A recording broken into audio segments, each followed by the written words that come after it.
You used to be the first person they'd run to when something went wrong. Now you're the last person they'd tell. Your teenager used to light up when you walked into the room. Now they physically recoil like your presence is an invasion of their personal space.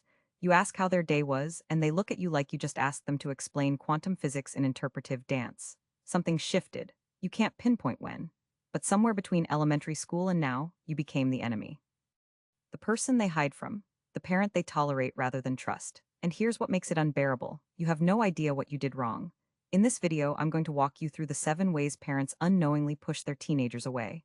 These aren't dramatic moments. They're small, repeated patterns that accumulate like interest on a loan you didn't know you took out.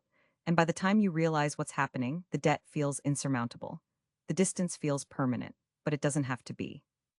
Because once you see these patterns, you can change them. And that changes everything. Let's start with the first way you're pushing them away, fixing instead of feeling. Your teenager comes to you upset. Maybe they're crying about a friend who betrayed them, or stressed about a test, or heartbroken over something that seems small to you but feels catastrophic to them. And what do? You immediately shift into solution mode. You tell them what they should do. You minimize their feelings by saying it's not that big of a deal. You share a story from your own teenage years that you think is relevant, but really just makes them feel unheard. You think you're helping. You think you're being a good parent by offering perspective, wisdom, solutions. But what they needed was for you to just sit there and let them feel what they're feeling without trying to fix it, explain it away, or speed them through it like emotions are an inconvenience you both need to get past. Here's what happens when you do this repeatedly. They learn that their feelings aren't valid, that being upset is a problem to solve rather than a human experience to honor. They learn that coming to you means getting a lecture, not getting support. So they stop coming. They take their pain to their friends, who have zero life experience but at least don't interrupt with advice columns from 1987. They bottle things up. They handle everything alone.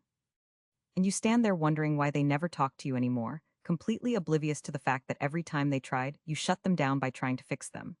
The shift you need to make is this: when they come to you with a problem, resist every instinct to solve it. Just listen. Sit with them in the discomfort. Say things like, "That sounds really painful," or "I'm here," or "Tell me more about that." Don't compare their problems to yours. Don't minimize what they're going through.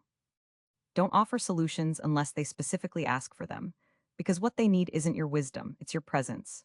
They need to know that they can fall apart in front of you and you won't try to glue them back together before they're ready. That's where trust is built. That's where connection happens. Not in the fixing, but in the staying. The second way you're pushing them away, treating privacy like suspicious behavior. Your teenager wants to close their door.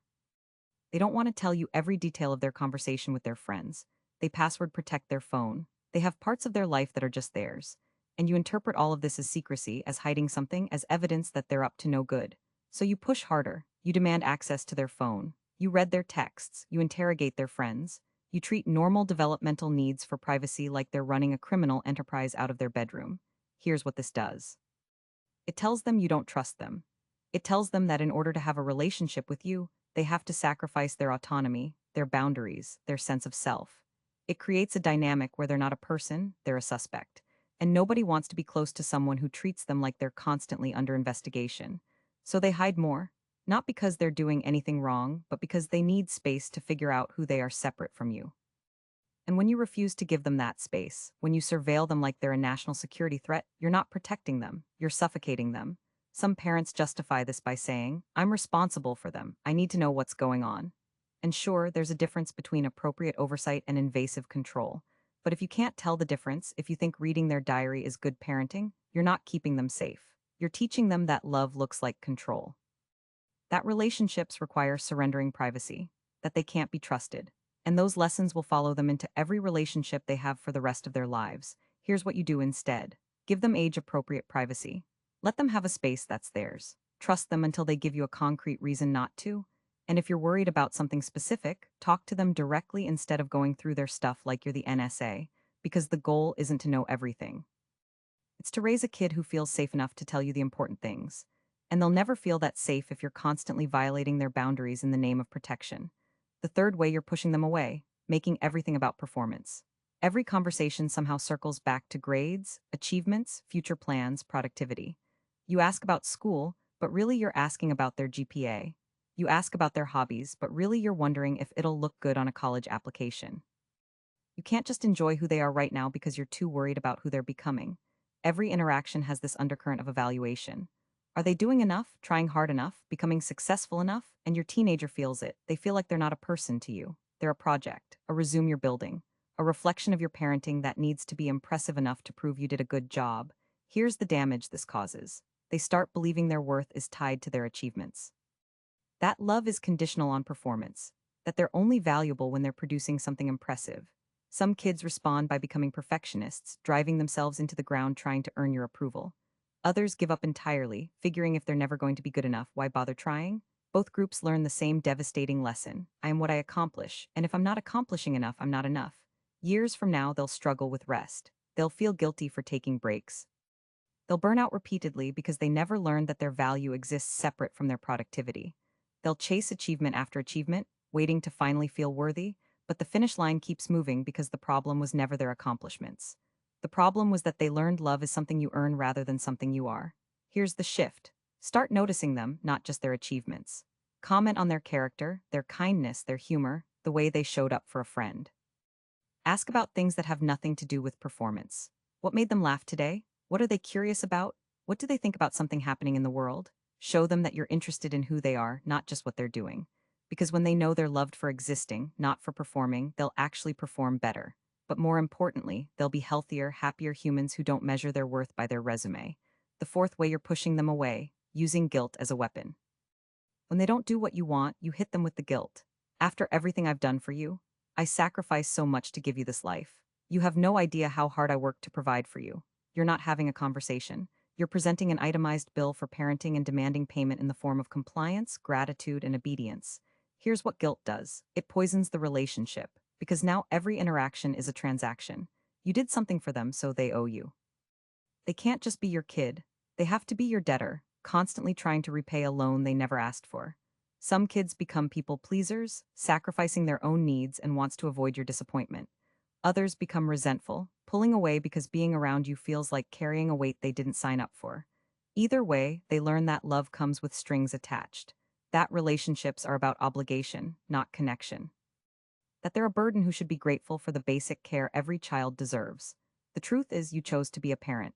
You chose to provide for them, care for them, sacrifice for them. That's not something they owe you for. That's literally the job description. And when you weaponize your sacrifices, when you use them as leverage to control behavior or demand gratitude, you're not teaching them appreciation. You're teaching them that love is conditional, transactional, and exhausting. Here's what to do instead.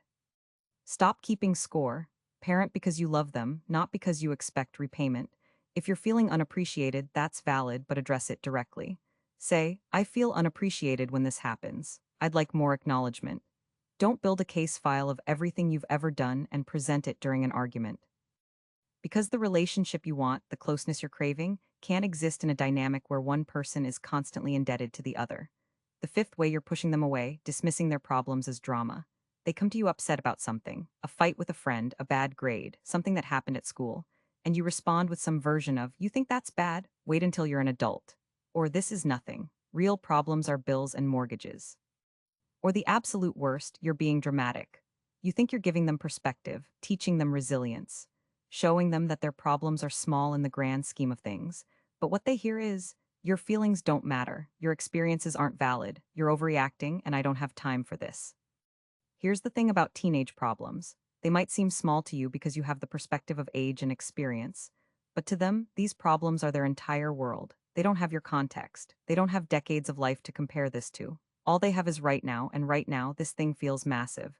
When you dismiss it, you're not teaching them that it's not a big deal.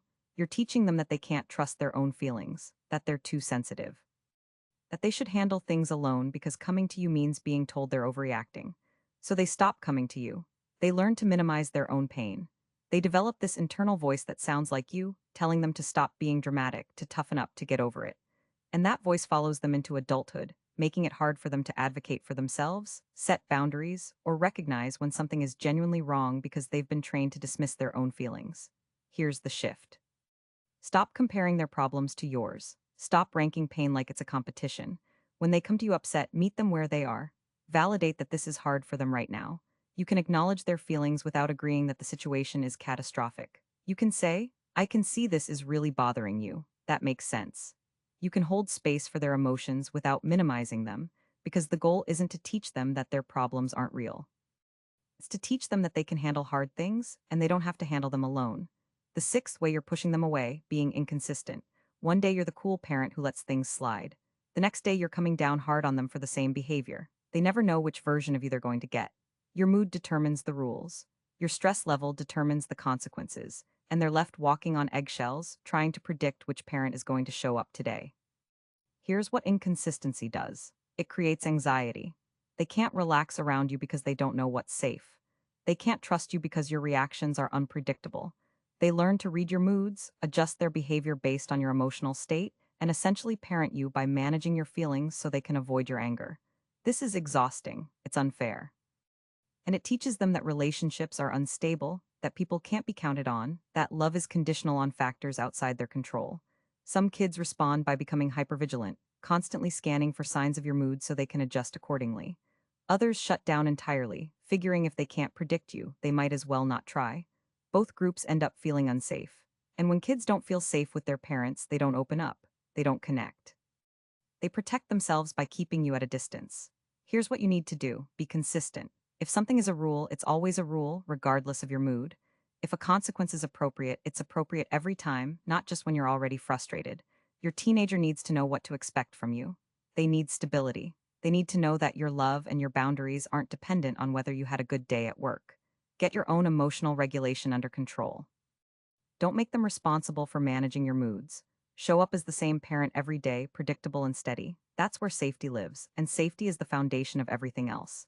The seventh way you're pushing them away, refusing to apologize, you mess up. You yell when you shouldn't, you say something harsh, you overreact, you make a mistake, and instead of owning it, you double down, you justify it, you blame them for pushing you to that point.